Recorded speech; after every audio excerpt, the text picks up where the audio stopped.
நச்சு விதைகளை விதைத்துவிட்டு நல்ல கனிகளை எப்படி பெற முடியும்? அதன் விளைவுதான் இன்று நாம் காணும் ஊடகம்.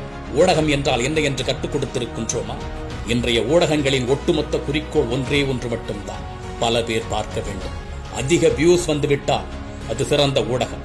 அதற்காக எதையும் செய்ய துணிவார்கள். அருவருக்கத்தக்க ஒருவனை ஆபாச வார்த்தைகளால் நேர்காணல் செய்வதன் மூலமாக தான் வியூஸ் கூடும் என்று சொன்னால் அதையும் செய்து வருகின்றார்கள்.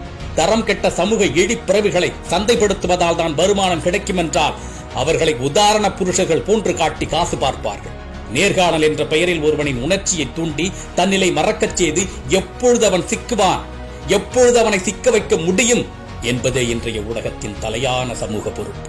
சமூக நலனுக்காக தன்னுடைய பணம், பொருள், இளமை, இன்பம் அனைத்தையும் துறந்து பலர் உயிரை கொடுத்து போராடி கொண்டிருக்கின்றார்கள் இன்றும் இந்த சமூக நலனிற்காக.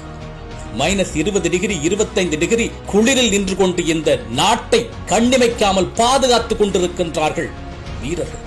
இன்றும் கூட கல்வி, மருத்துவம், விவசாயம், இயற்கை நலம் என்பதற்காக தன்னுடைய வாழ்நாள் முழுவதையும் அர்ப்பணித்து வாழ்ந்து கொண்டிருக்கக்கூடிய நல்லவர்கள் இந்த மண்ணில் இருந்து கொண்டிருக்கின்றார்கள்.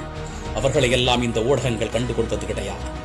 ஆனால் சர்வதேச ஆபாச நடிகையை மேடையில் ஏற்றி விசிலடிக்க செய்து தனிமனித வக்கிரத்திற்கு தீனி போடுவதுதான் இன்றைய ஊடகங்களின் சமூக அக்கறை. TikTok shorts, wedding photo shoot என்று அவ்வப்பொழுது ஊடக அவதாரம் எடுக்கின்ற தனி மனிதர்களும் இங்கு ஒழுங்காக செயல்படவில்லை. எவ்வளவு நெருக்கமான படங்களை எல்லாம் பொதுத்தலங்களில் பகிர்ந்து அதை குழந்தைகள் பார்க்கின்றார்கள், இளம் வயதினர் பார்க்கின்றார்கள், மாணவர்கள் பார்க்கின்றார்கள் என்ற குற்ற உணர்ச்சி கொஞ்சம் கூட இல்லாமல் உங்களால் பகிர முடிகின்றது என்று சொன்னால் வெட்கி தலை குனிய வேண்டும். நீங்கள் இந்த சமூகத்தின் ஒரு அங்கம் என்பது.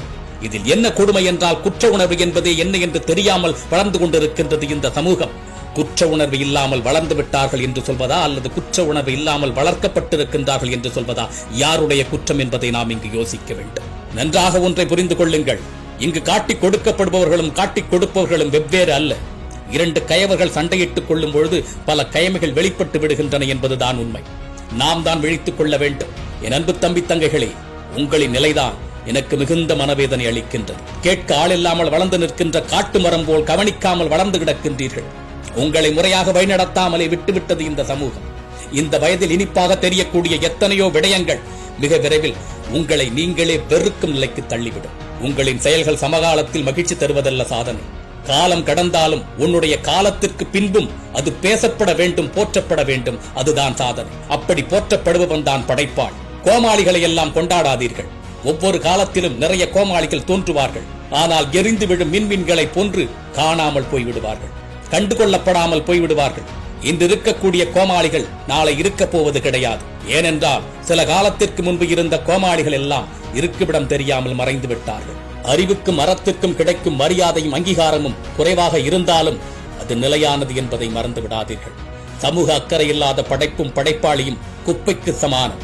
உன் ஊடக செயலும் படைப்புகளும் மக்கள் மனதில் அறிவார்ந்த சிந்தனையை, ஆக்கப்பூர்வ மாற்றத்தை உருவாக்கவில்லை என்று சொன்னால், அதற்கு மாறாக அது இந்த சமூகத்தை சீரழிக்கும் என்றால் நீ இந்த சமூகத்தின் அழுக்கு. உன் ஊடக செயல்பாடுகள் சமூக அக்கறையின்றி காசுக்காக, காட்சிக்காக தான் செயல்படும் என்றால் அது ஊடக விபச்சாரம். பரபரப்பை ஏற்படுத்திவிட்டால், பதற்றத்தை கொடுத்து விட்டால் நீ படைப்பாளி ஆகிவிட முடியாது, ஊடகவியலாளர் ஆகிவிட முடியாது. உன் அறிவை பிழிந்து, திறமையை புகுத்தி, ஆற்றலை பெருக்கி அதை சமூக அக்கறையோடு கொடு. எந்த நிலையிலும் என் நிலை மாறமாட்டேன், எதற்கு மஞ்சேன் என்று நெஞ்சுரத்தோடு துணிந்து நில். அப்படிப்பட்ட தைரியம் உனக்கு இருக்கிறதா? பெருமையாக சொல்லிக்கொள், நீ ஊடகவியலாளர் என்று. உன் செயலால், படைப்புகளினால், உன்னுடைய அறிவால் ஒரு நாளில் ஒரே ஒருவர் பயன்பெறுவார் என்றாலும் கூட தைரியமாக, துணிச்சலாக சொல்லிக்கொள், நான் மீடியாக்காரன் என்று. எத்தனையோ விடயங்களில் கண்களை இருக்க கட்டிக்கொண்டு நிற்கின்றது இந்த சமூகம். உன்னுடைய புரட்சி சிந்தனைகளினால் அதை அவிழ்த்து அவர்களுக்கு புத்தொளி கொடுக்க முடியும் என்று சொன்னால் தைரியமாக சொல்லிக்கொள், நீயும் ஒரு ஊடகவியலாளன் என்று. அறிஞதம் இதய ஓடை ஆழநீர் தன்னை முண்டு செறிதரு மக்கள் எண்ணம் செழித்திட ஊற்றி ஊற்றி குறுகிய செயல்கள் தீர்த்து குவளையம் ஓங்க செய்வாய் நறுமண இதழ்பெண்ணே உன் நலம் காணார் ஞாலம் காணார் என்று கூறினார்களே, அப்படி உன்னால் வாழ முடியும். அப்படி ஒரு படைப்பாளியாக, ஒரு ஊடகவியலாளராக உன்னால் இருக்க முடியும் என்று சொன்னால் சொல்லிக்கொள், கர்வமாக, திமிரோடு, நீ ஒரு ஊடகவியலாளர் என்று. சந்திப்போம். தமிழனாய் பிறந்தேன் என்ற பெருமையுடன். விஜய் சீதாராமன்.